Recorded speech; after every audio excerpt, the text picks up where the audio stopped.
everyone, so today I'm going to be teaching you guys how to make your own coconut oil and virgin coconut oil. Now it really all starts in the coconut milk. So if you all want to know how to extract the coconut milk from the coconut fruit, if you want the DIY version, click the link right here, or I'm going to put that in the description box down below. Now for me, just to make things easier and quick, what I did is I went to my local market and then I just let them grade the coconut for me, and actually filmed some clips there, so which I'm going to let you guys see. So let's get started. So here are the old coconuts that she's going to be using. So she just broke it into halves and here they are. And by the way, this is the coconut grater that they're using in the market to swiftly grate the coconut meat from the coconut fruit. And once again, if you want to see the DIY version of this, click the link down below in the description box. So I actually bought 15 coconuts to be grated, and then after that, this is the net that she's using to gather all of the grated meat of the coconut to extract purely the full milk of the coconut without adding water to it. So she puts it in this coconut milk extractor thing. I don't know how you call it, but let's just call it that way, okay? Basically just presses or purges out the milk, the natural milk from the grated coconut meat, and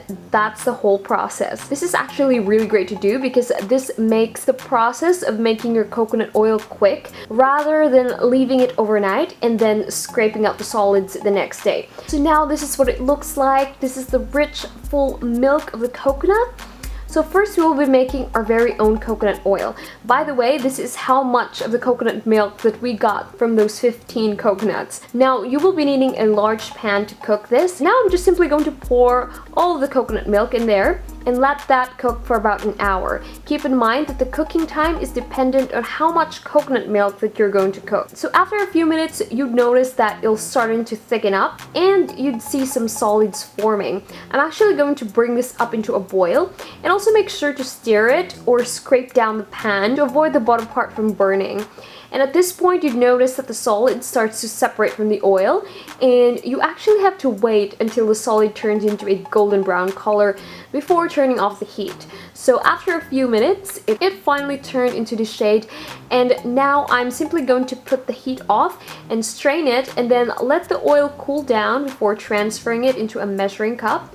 And in total, I got about 3 cups of coconut oil because I still had some left in the pot. And then I will put them into this little cute jars right here. My dad printed these labels out for me. So I will stick these into the jars to name them.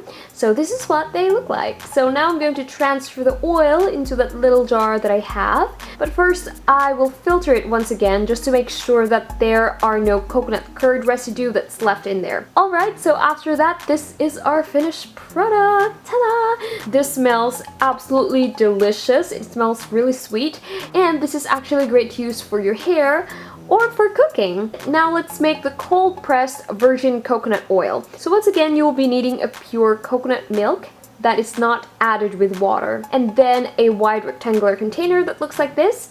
And then I'll strain it again just to make sure that there are no coconut meat left, because as you can see there, there's still some residue and you don't really want that. So after that, I'll just cover it and then leave it overnight at room temperature to ferment.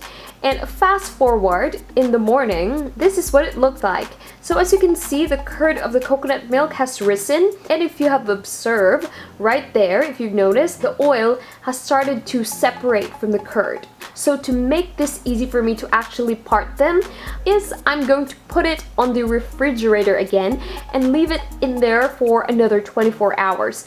And then the next day, this is what it looks like. Now the curd has completely solidified, and as you can see right here, underneath the oil is starting to leak. So I'm going to slice the iceberg curd, that's what I call it, so I can harvest the oils underneath.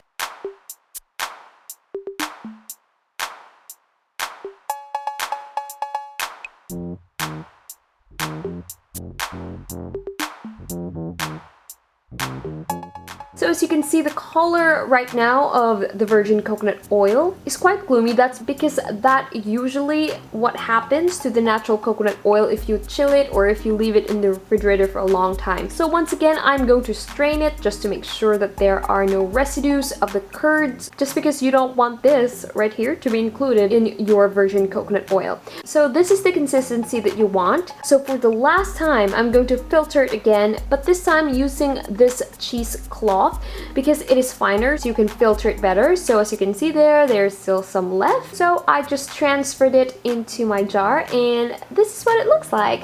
And I really like using this for my hair because it's all natural and you'd get all the benefits since it didn't undergo the heating process. So here are our homemade coconut oil and cold pressed virgin coconut oil. You can use these either for cooking or for your hair or as a makeup remover, and the list goes on and on. It really depends on you guys on how you use the coconut oil. So I hope you guys find this video helpful, and I know this might be time consuming, but if you are really into DIYs or if you really are into making your own coconut oil to make sure that it is really pure, then definitely try and give this a shot. So I hope you guys liked this video, and if you did, please give this video a thumbs up. Also leave me in the comments down below on what more DIYs would you all like to see, and I will see you on my next video. Bye!